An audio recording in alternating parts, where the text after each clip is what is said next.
Hello, everyone, and welcome to Adapting the HighScope Learning Environment in Daily Routine. Just a quick housekeeping announcement before we begin. This session is being recorded and all participants will receive an email tomorrow afternoon with a certificate of attendance and a link to the recording. So welcome to our session today. I am joined with a group of early childhood professionals here at the HighScope Foundation, and we are each going to introduce ourselves. My name is Shannon Lockhart, and I'm an Early Childhood Applied Practice Manager here at the HighScope Foundation. I've been with the foundation for 30 years, and I came to know HighScope through their master's program, which was a joint program between Oakland University and HighScope. And I've been with them since then, working both with the research department as well as the early childhood department.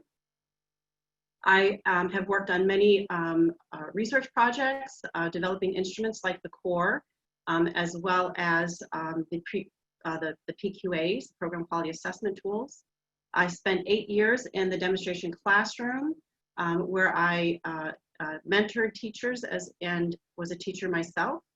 And I currently oversee the infant toddler curriculum and partner with the preschool curriculum, as well as oversee the training of trainers program.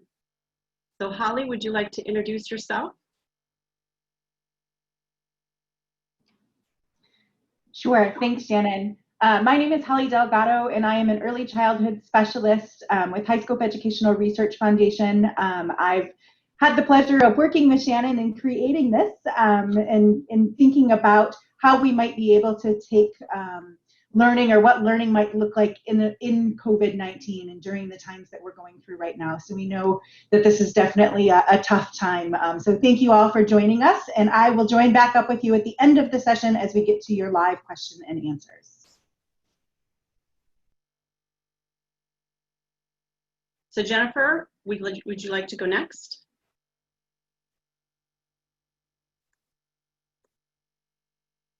Hi, my name is Jenny Fent, and I am a preschool teacher at the HighScope Demonstration School.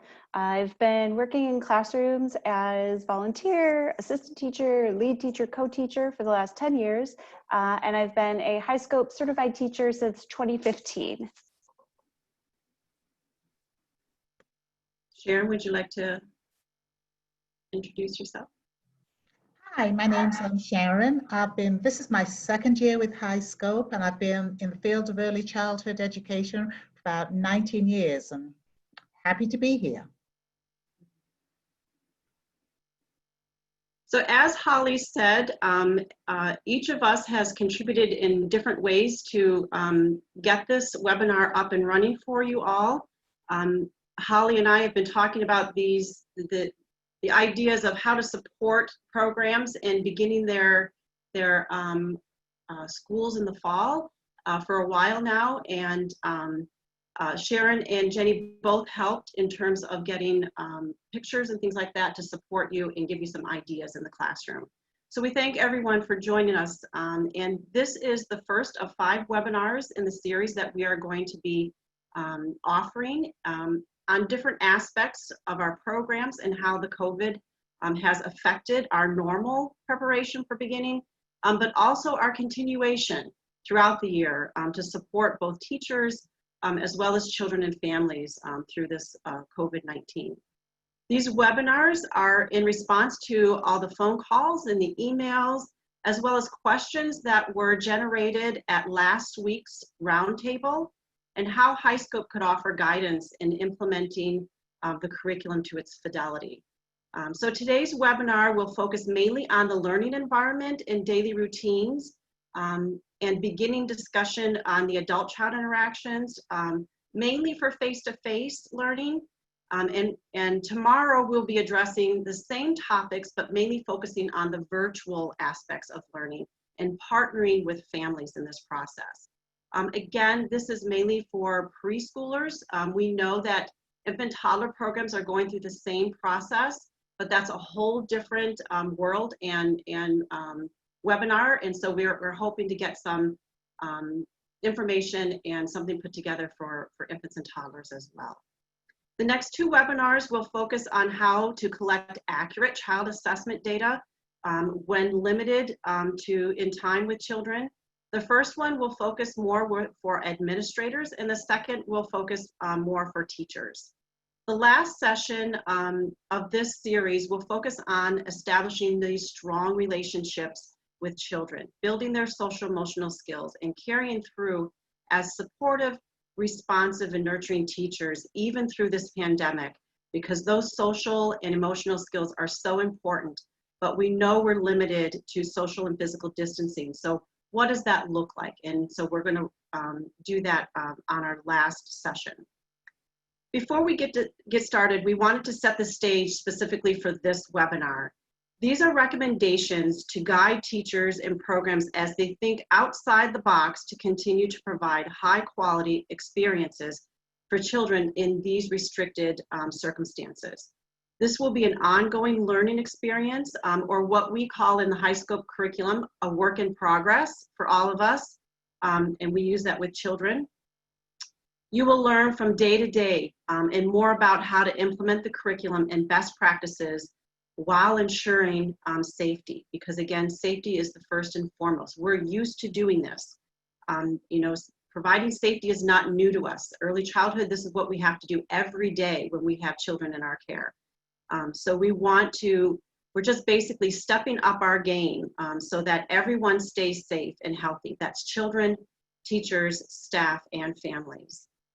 We know that there is always a risk, but all programs must have COVID-19 preparedness and response plans in place that are approved before even opening. Specific protocols and precautions are being put in place and will continue each and every day to provide the safest environment possible for children and adults. If children happen to share materials or play together, or you interact close with children, then they are still being cared for and are safe, because these precautions and these protocols are being put in place to help you be able to do that. Again, we still want to step up our game for washing hands, making sure that children and ourselves are coughing and sneezing in our elbows, keeping sanitation or sanitizing materials at hand. So this can be done throughout the day as necessary, but we want to make sure that teachers can be teachers and children can be children. We can't be so rigid that we're not supporting children's development across all areas of development, especially those social emotional skills at a time when they need it the most. With this said, HighScope is a curriculum, and it is used in many programs across the nation as well as internationally. And it is not a set of rules. It is a flexible curriculum to be used to meet the needs of the children and families and the programs that you work in. So in this webinar, we will provide guidance for implementing the curriculum and best practice. Those rules that are set up by the CDC, your state governing bodies, and even your own programs, you will need to abide by those requirements, which are not curriculum-based decisions. This would include face masks, disinfecting, and other requirements that they institute. So Holly, Sharon, and Jenny, any other thoughts that you would like to share before we dive into the curriculum pieces?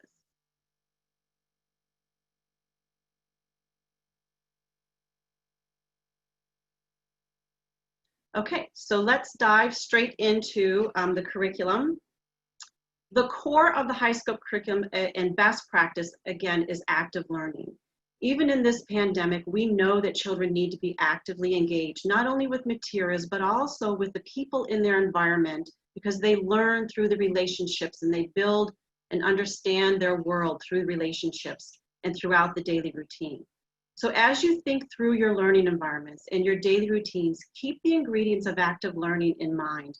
And to remind us of all of what those are, it's providing a variety of materials, challenging materials that are going to engage children's thinking, opportunities to manipulate and use materials according to their own developmental levels, opportunities to make child-sized decisions and choices throughout the day. Choices are so important so that we lessen those power struggles that we have with children.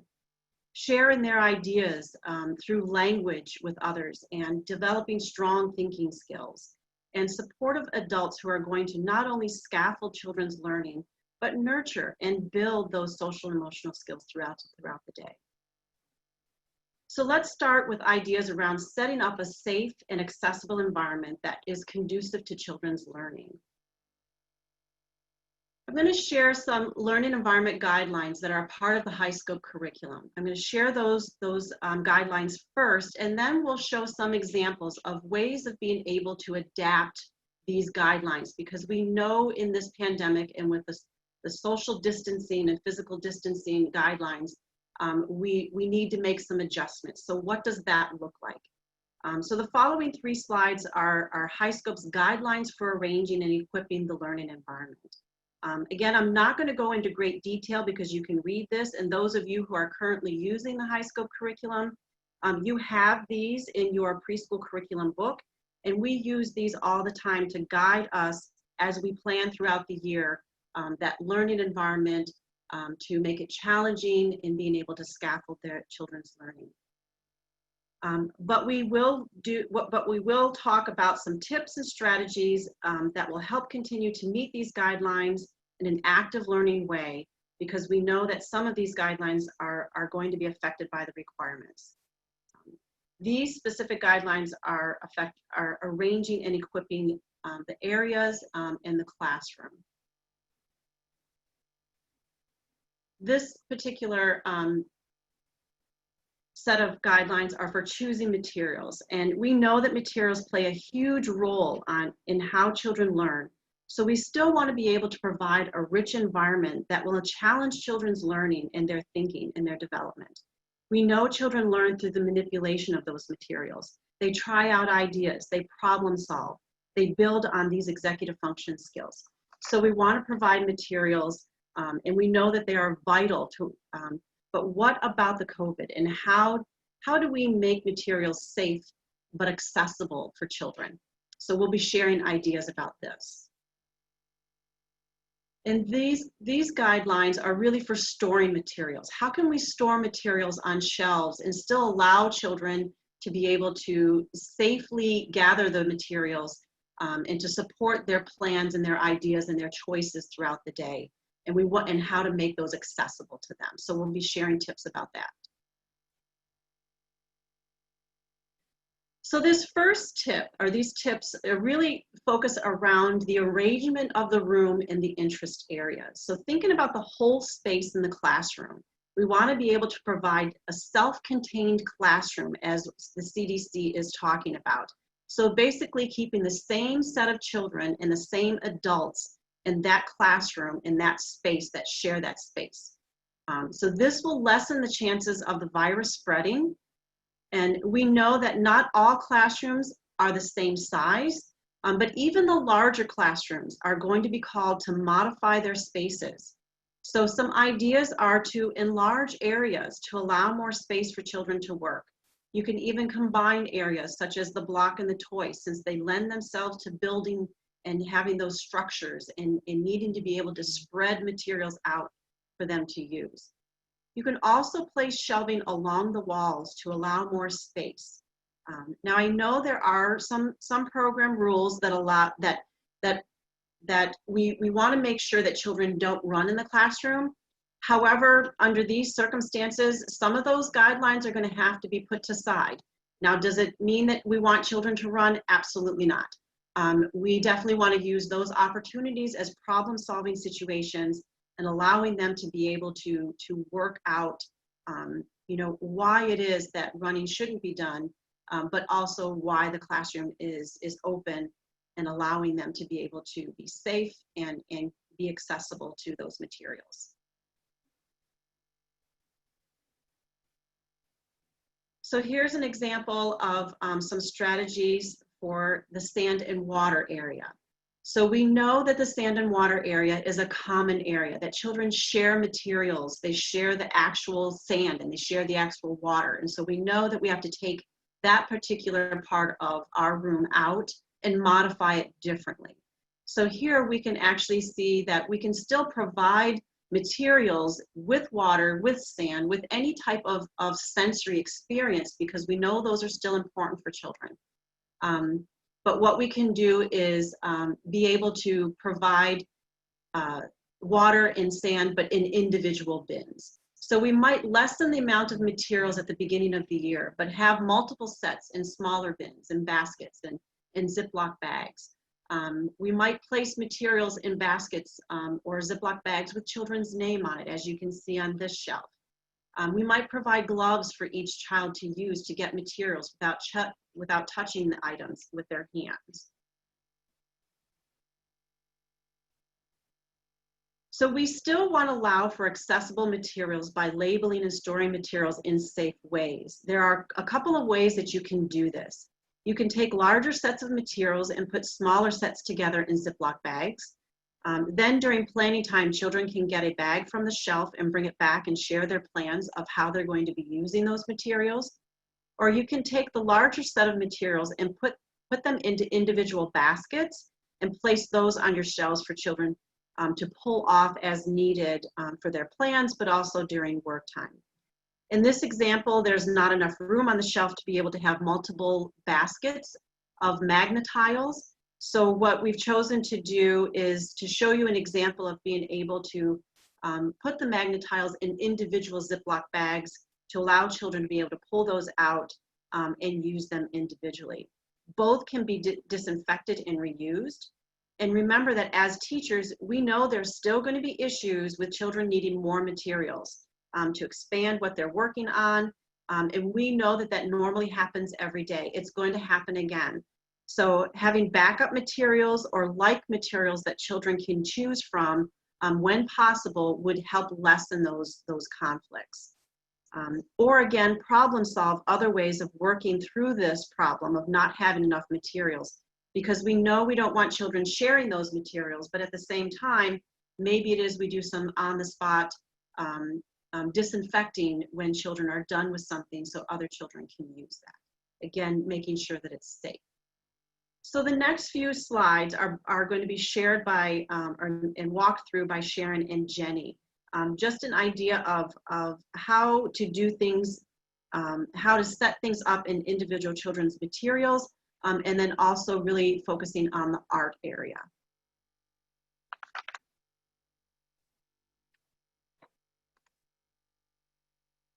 Thanks, Sharon. So in this slide, you can see the orange bins, and each one is labeled with children's individual letter links. So each child has their own basket. And these could be used a couple of different kinds of ways. You could use this as a planning strategy.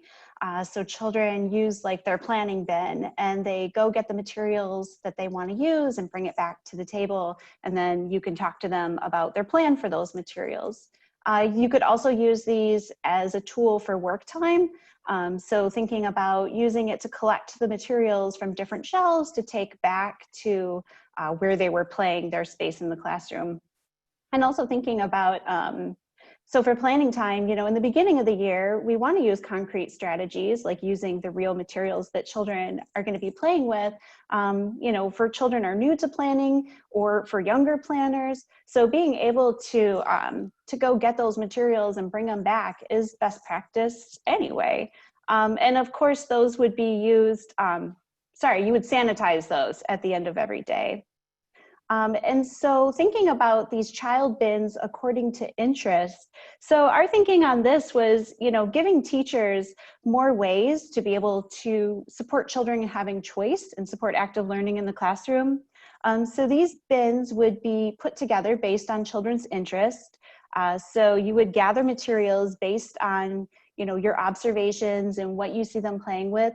And this is really the same concept of, you know, during the classroom day while we're with the children, you know, we're observing them more for just taking notes or, you know, to assess their developmental level, but to also see what do they like playing with? How are they using the materials? So you would use those same strategies to choose materials. And of course, being respectful of their choices, children may choose to play with them. They may choose not to play with them. They may choose to add materials to them. And we have to respect children's choices. Another idea that you could do is if children are storing these materials in these bins, you can save them as a form of work in progress. You know, we've used our work in progress signs. So this way you can bring these back out at planning time the next day to help remind children of what they played with the day before. Do they want to play with these again?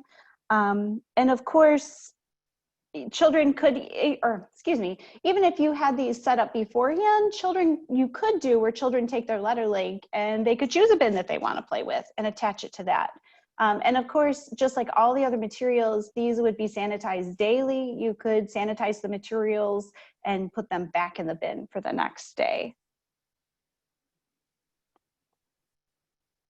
We know that children use a variety of materials in the art area, but they need specific media each day to accomplish this. So by placing these items in Ziploc bags or bins, they can have access to them daily.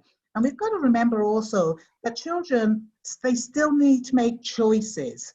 And with all the materials that they need in these bins, the children are still having a choice of what they want to do, what materials they want to do, and how they want to use the materials. This would include writing materials as well. The art area materials can be stored in Ziploc bags as well, and when children choose to use the material, they would just select a bag, put it in their container. Now, children may, for example, a child may want to make a card. They can pull the material out of their container of what they want, use the materials, and put it back in their container, and later on, these containers, these materials that they use are sanitized. And the children can take the materials, they can use it at the table, or they're given they can use a plastic tablecloth and they can work on the carpet or on the floor with them. Again, children have trays and take materials off the shelf. They're in plastic bags and they're placed on the tray to use. All materials will be placed in a dirty tub to be disinfected later, or things like Play-Doh, foam, or sand can be put in bags with children's name on it, and they're tossed out later on. So again, when it comes to the art area, we still want to allow children to have a sense of control and build self-sufficiency skills. And one way to do this would be to provide gloves so they can put on the gloves and be able to still do things for themselves. This will also help develop those problem-solving skills. So let's talk about the house area. Role-playing is at the heart of what young children do and how they learn and how they learn this very important living skills. So we can't just get rid of this area because it's vital to how they learn about life and how that directly affects their development. Again, we want to think outside the box. Is everything that we're going to do be ideal? No, but we want to provide development across all domains, and that includes pretend play. So we no longer can have shared materials, but giving children bins so that they can choose materials they want to use will allow choice and for them to be able to carry through with their ideas and their plans during work time. You can also have the bins already filled with individual materials, and children can choose the bins and put their letter link on it for their play, as both Sharon and Jenny have said. Or again, as Jenny has talked about children's interests, you can have it waiting for them at planning time if they choose to use these materials again the next day. So we also know that children love to play babies, and they love to be able to use and imitate what they see in their daily lives. So this would include baby play as well. So we want children to be able to use these babies and be able to imitate what they see, even especially if they have a younger sibling or mom's having a baby. You'd want them to be able to support that development as well. So you can You can have children choose a baby for the day, and then that would go in their bin for the day that they're going to use that baby. And you can place the play materials in the bin as well, or children can go choose those as well. And then once you get to know their interests and and what they like to do every day, you might have some of these materials already set aside for them to choose. And again, they need to be disinfected at the end of the day. So Jenny's going to talk us through this slide. Hello again. Yeah, so thinking about children coming into our programs who have maybe never been in preschool before, they've never been in a group setting, or children who may be returning to preschool who had a very abrupt end to their previous year, or they only got to see their teachers like through the car window at, when they were picking up materials or through the computer screen on Zoom. We know that children are going to be coming to us in the fall with a lot of needs, and especially with programs implementing, drop-off where parents may not be able to come into the classroom. We need to really make sure that we're meeting and supporting our children, their social emotional needs and their development. So we still need to have calming and sensory items in our classroom, and that may look different than what we've done in the past. Instead of having something in the classroom that all children can use, perhaps providing each child with their own sensory bin. So you can see in the picture here, we've created a bin. It has each child's letter link on it, so they know which one is theirs. This would be in their cubby. Excuse me, they would be able to get it and use it independently when they need it, and it could have a lot of different items. Some of these are like, glitter shakers that we made, squishy balls, feathers, soft items. And of course, this could include comfort items from home. They would stay in the classroom during the week and maybe be sent home at the end of the week. And, these would be sanitized as well. Lots of sanitizing in our futures. So we know that in our programs, children are going to get thirsty, and a lot of times we've been able to use our fountains and our drinking fountains, and now we know that those aren't accessible anymore. So we want to provide children that hydration as well. So here you can see children can bring in their own water bottles and making sure that they are kept according to each child's letter link, and you could even actually put a letter link on the water bottle so children know, especially if children have the same type of water bottle, but then they know that they can access it at any time during the day. So we've talked a little bit about designated space in the area for dirty toys. We need to have a space where children are going to be able to put materials, and teachers are going to be able to put materials that are going to be used, especially if children end up mouthing something, because we do know there are some preschoolers who will put things in their mouth. So we want to make sure that we are sanitizing those materials. We can place dirty bins around the room or designate a specific shelf for both teachers and children to place used materials.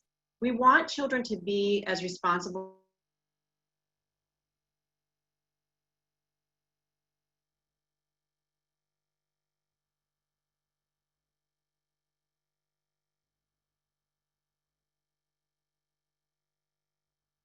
they use them. All of this can be done at the beginning of the year so that they can share in the responsibility. So talking with them about how they can help keep each other safe and the classroom safe by putting their used materials into the dirty bins or on a toy shelf or dirty toy shelf. So now we're going to turn our focus to the daily routine. So how you set up your daily routine will depend on the options that your program is putting in place for serving your children and your families.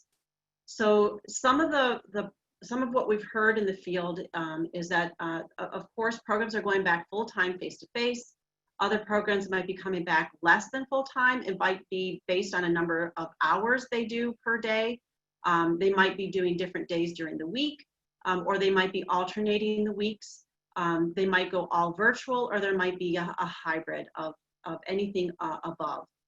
So we want to make sure that we are still meeting those needs of the children in terms of our daily routine. So let's take a look at each part of the HighScope daily routine. So the elements of a HighScope daily routine include reading time and message board, which roughly last around 15 minutes or so, 20 minutes, depending on the number of children and how soon they arrive. Planning time is usually 5 minutes, maybe 10 minutes, depending. Work time is usually 45 minutes to an hour. Cleanup time, everybody knows that can be different every day. And we'll talk a little bit about cleanup time because that's going to be different in terms of where those materials are going to be put. Recall time, again, is usually 5 to 10 minutes. Large group time, 10 minutes. Small group time, 15 minutes. Outside time, depending on your program, could be anywhere from 30 minutes, 15 to 20 minutes, depends on your program. And then meal times, are you providing breakfast? Are you providing lunch? Or are you just doing snacks? Again, it all depends on what options your program is going to be doing. Then there's nap time and then transitions as well. We don't want to forget about those transitions.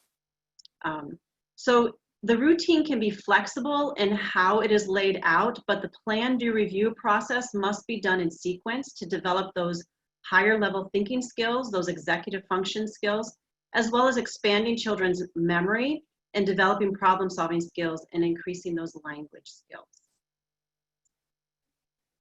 So let's look at some tips and strategies. For full day programs, you can have a normal routine. And it is up to your program to decide how long that routine will last and how long of a time period you need to have for teachers or staff to be able to disinfect materials every day. Again, that should already be part of the preparedness plan ahead of time because that has to be approved ahead of time. Those who have less than full day programs, choose the major parts of the routine and lessen those times if you have to. If you have a 4-hour program, you should be able to get the majority of the routine in place. So you might look at the PDR, the plan, do, review, small group time and large group time. Maybe you were a full day program and you're only going half day. And so you're not going to have 2 or 3 or two large group times, or maybe 2 small group times a day, or even 2 plan, do, reviews. So you have to really use that routine to move around and meet the needs of your children and your program according to the options that you're providing. You might have to lessen work time. I know that's not optimal and it's not ideal because we know that in order for children to develop those complex pretend and complex play, they need time. They need to be able to have 45 minutes or so to be able to plan out their ideas and execute those ideas. You might need to lessen outside time or adjust meal times. Only do, again, 1 small group time or 1 large group time. Here's cleanup time. Cleanup time is going to probably go a little bit more smoothly because we know that once children are done with materials, those materials go into the dirty toy bin so that they can be cleaned at a later time. Now, unfortunately, that means that a lot of that work is on our part and maybe the staff part for later to be able to disinfect and clean and put back into the classroom for the next day. Or it might be that you rotate materials, but you have to be careful about materials that children are going to continue to use daily. So you want to make sure that those get back into the classroom. Sitting at tables, everybody's worried about, even in the HighScope demonstration classroom, our table is not large enough to allow children to be 6 feet away from each other. And the CDC says, or at least our state in Michigan, the licensing says to have 6 feet away if possible. So again, we know that some programs, our classrooms aren't large enough to allow 6 feet away. But again, we've already stated ahead of time that our classrooms, our protocols and our precautions have been put in place, and we are continuing to step up the disinfecting and keeping children safe, so we can trust the fact that even if a child is 3 feet away or if a child is sitting on your lap, that they're still going to be safe and being able to be in the classroom. Again, we want active learning to happen. We want children to be able to make choices. So maybe it is for the day that children choose the seat that they're going to sit in. So they get their letter link and they put it on the spot that they're going to sit in. Again, we don't like assigned seats, but in this situation, in this circumstances, we have to adjust on what we know and be able to make different plans for children to keep them safe. Have chairs already spaced out so that children know that this is a chair that they can sit in and they can put their name tag, their letter link on, and they can sit in each day. Limit the number of children at tables. And again, not all activities have to be done at the table.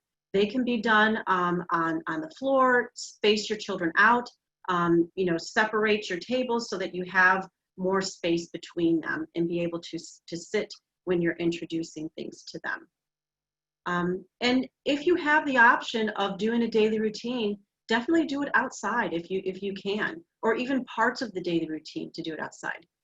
Those of us who are in Michigan or in the cold weather, we know that when the cold weather comes, it's not an option.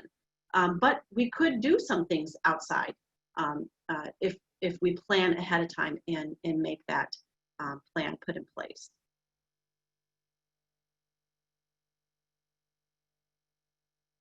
So here's an example of greeting time and message board. So you space carpet squares out, or if you're not using carpet squares, maybe you have vinyl circles, maybe you have a hula hoop, maybe you have a blanket that is designated as the child's blanket. Any of those things, that can be disinfected or that is specific to that child. It becomes that child's property for the day or for the year. So here you can see books have been set out for children to read through and other items in the bins.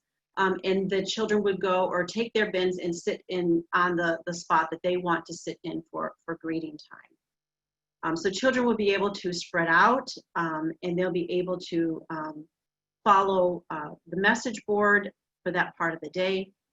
Again, these can be designated as the child's and placed in their bins for everyday use and cleaned either daily or cleaned at the end of the week. So again, here's another example. So the children's name tags are set, the letter links are set out in the middle. And many of us have done this in the past where children come in and get their name tags or their letter links and put them in designated spaces.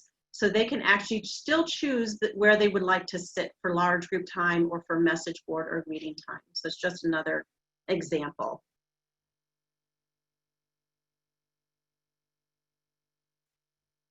So when it comes to the plan, do, review, a lot of people have been asking questions about how do we do the plan, do, review and still be able to have social distancing.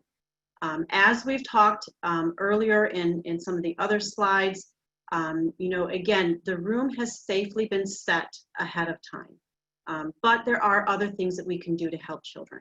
So using planning and recall activities that allow children to have individual materials. So here in the first photo, we're used to using, planning props and recall props that children love to use, and maybe it's the same type of material. So here, the train tends to be popular. Well, instead of having one train that children move from area to area, maybe each child has their own train. So rethink those planning and recall activities so that children have individual materials. And again, it's not about the prop or the material that the children are using to make these plans. It's about the conversations.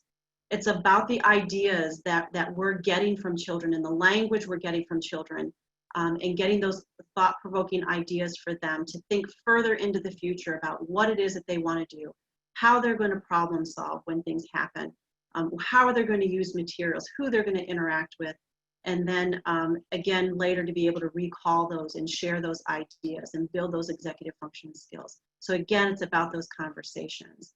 So another popular one that we like to use is like a round circle, and children put a clip on the area that they want to do for round circle. Well, maybe we can't use the round circle because that's a shared material.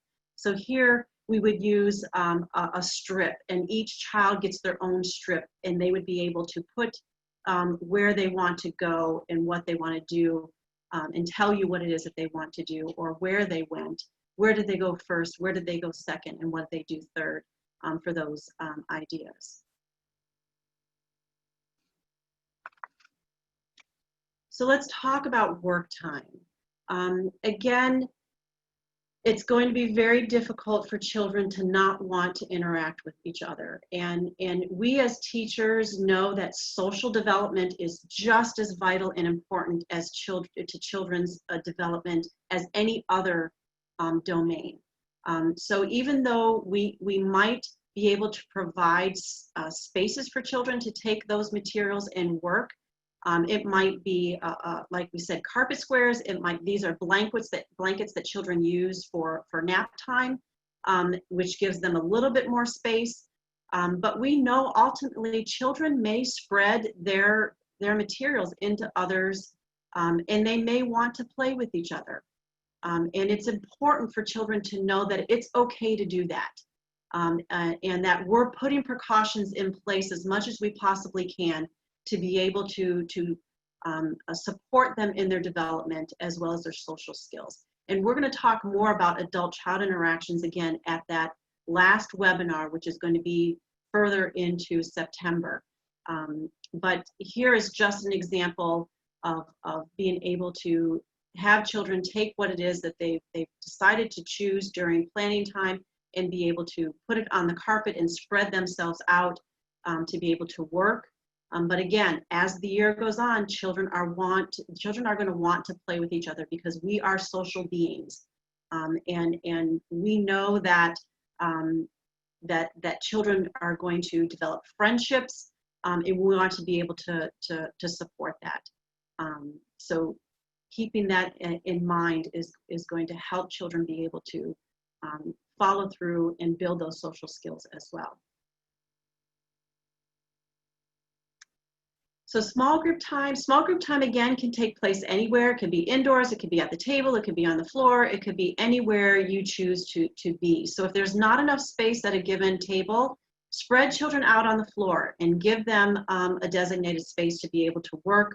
And if you have them spread across tables, position yourself somewhere in the middle as you introduce small group time activity to allow children to be able to hear what's going on, and then give them the opportunity to use those materials in their own developmental ways.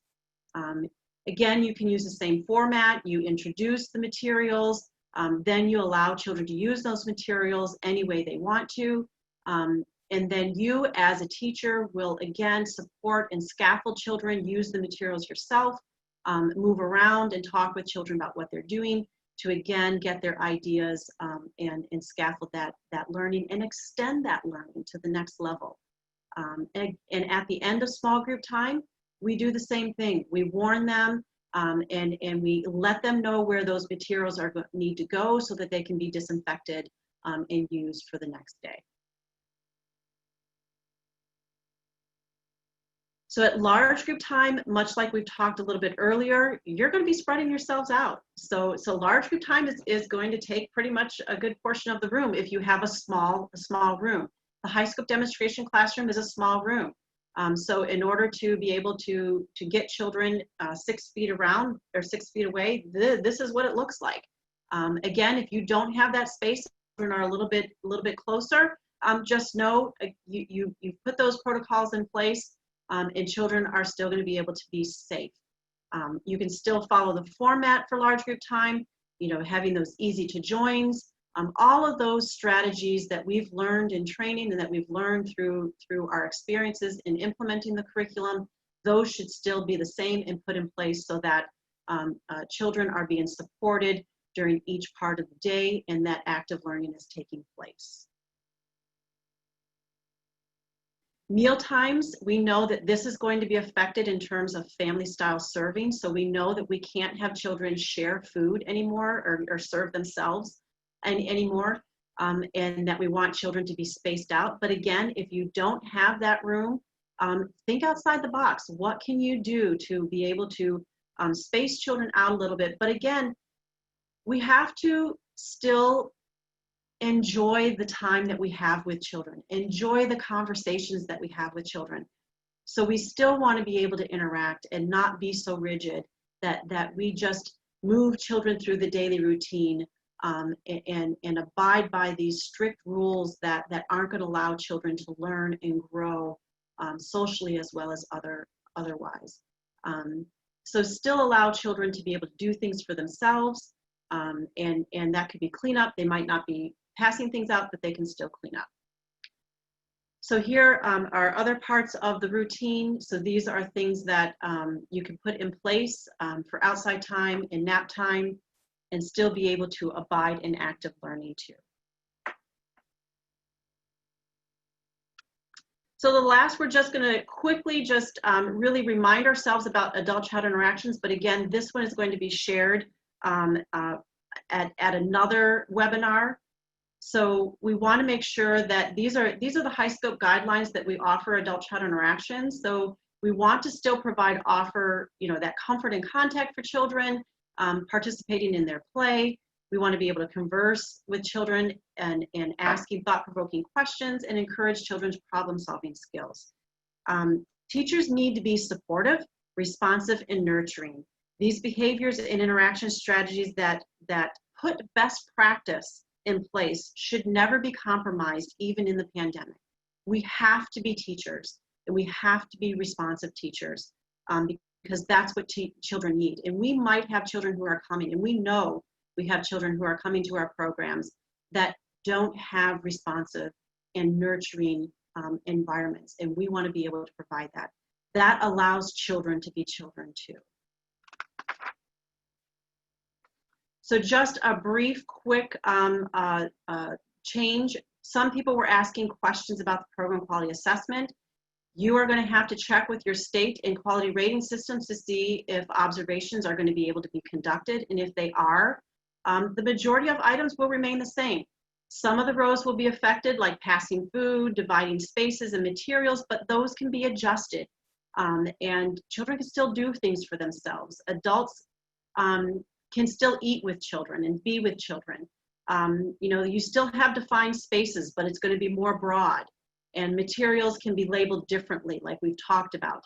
And again, plentiful materials can be described differently, and we've done that. We've talked about that. Governing bodies are the ones that we've been talking to. The governing bodies implementing the PQA will compare scores before COVID as well as during COVID. So just know there are going to be some modifications that are going to take place.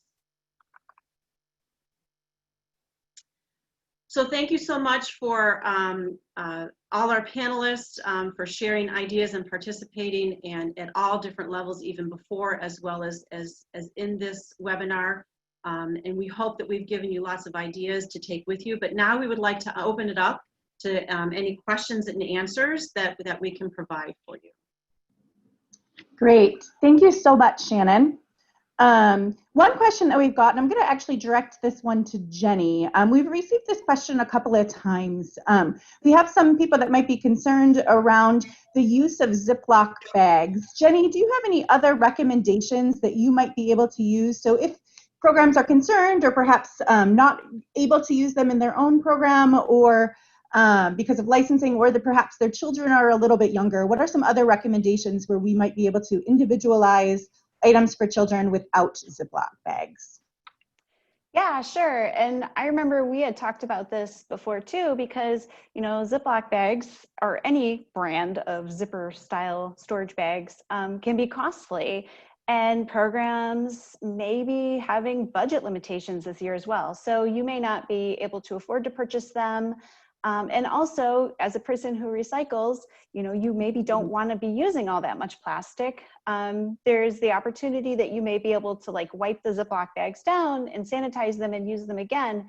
But for someone looking for a different alternative, in some of the pictures you can't really sit up close, but like rocks, we used small plastic containers. We save a lot of like butter dishes or fruit cups, or I think these were yogurt containers.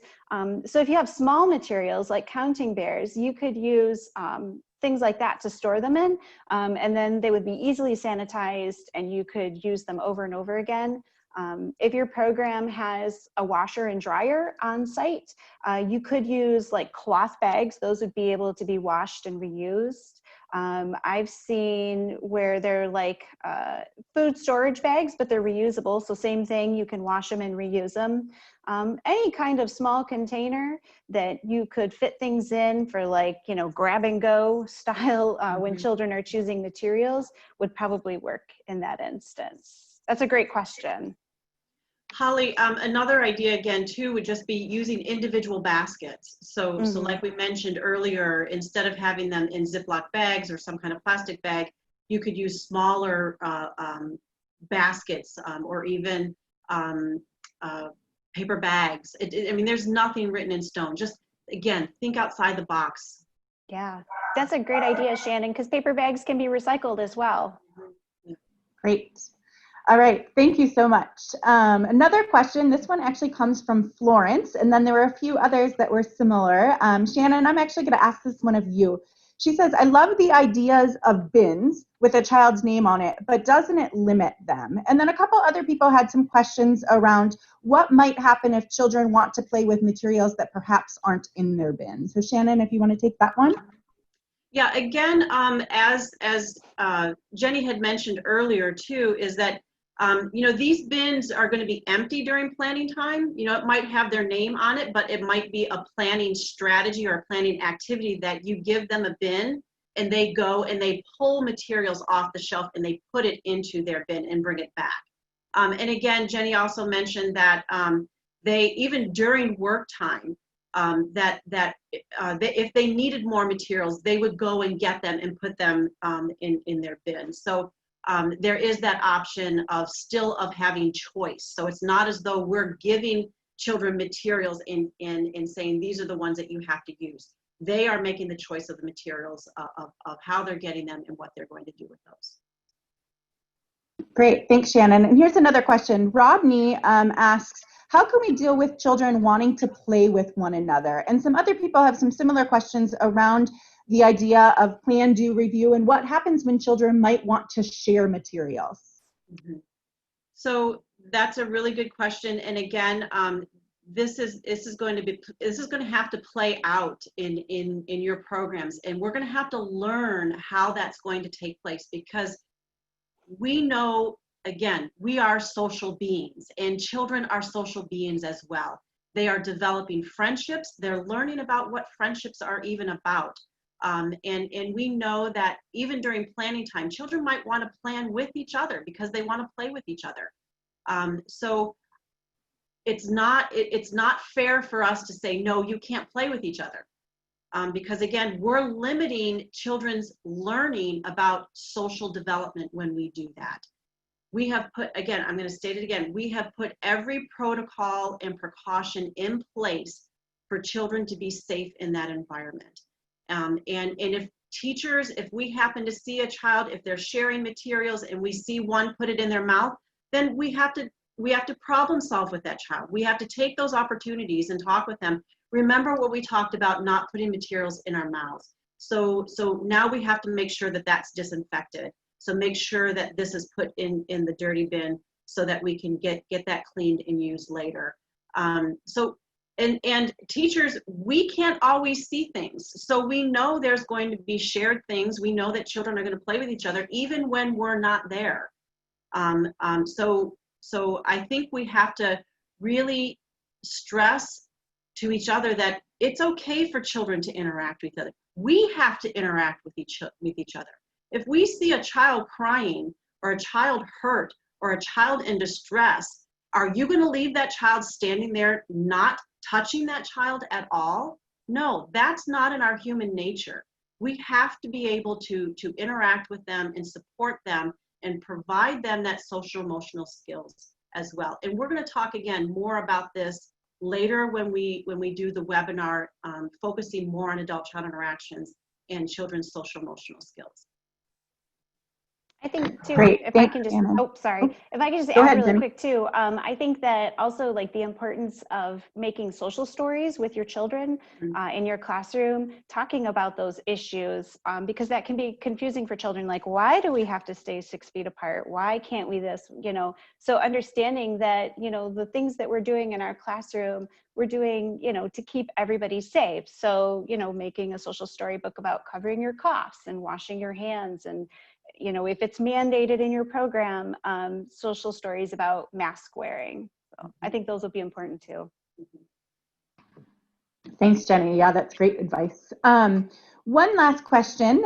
We've actually received a lot of great questions, and we are going to make sure that we keep a log of all of these so that we can get them answered in different ways and on our website, because we know we have a lot of different questions.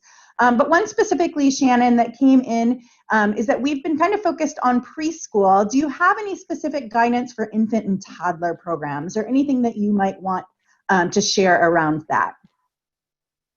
Oh, that's actually a whole nother 2 or 3 webinars, because infants and toddlers are so precious, and for them to have to grow up in an environment where they desperately need those interactions to establish that attachment. They have to have attachment to be able to build relationships for the rest of their lives.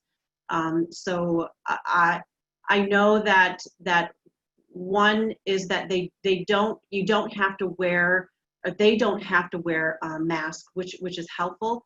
But one area that's going to be a downfall on our part, if we're required to wear masks in our classroom, it's going to be very difficult for children to be able to develop those language skills, because our faces are going to be covered, and to be able to hear things it's going to be difficult for them. So we have to really think through about how our infants and toddlers are learning language and learning social emotional development, learning teachers. So many children learn so much from facial expressions and our body language, even at a very young age. So again, we'll have to do another webinar that really focuses on infants and toddlers, because it's so vital what we do with them each and every day. Not just materials in the environment, but we ourselves are a material to them, a very vital material to them. Great, thanks, Shannon. So we want to finish up our webinar. In closing, we just have a few reminders to keep in your mind, is that a certificate of attendance will be emailed to you 24 hours after this, and then you can also be able to see the recording.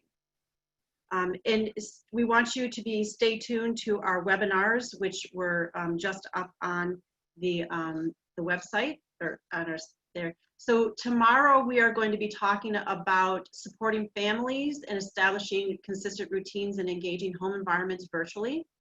On the 18th will be more for administrators in terms of looking at the data and child assessment. And then on September 1st will be for teachers and really partnering with families and collecting data so that we can get accurate information.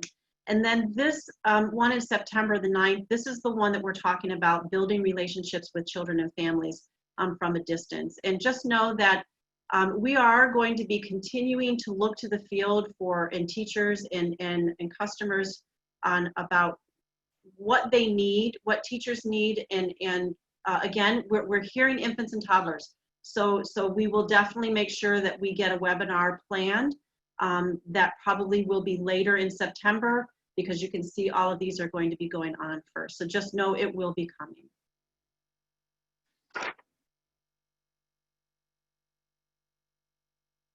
So we all want to thank you very much for joining us today. Here are some free resources.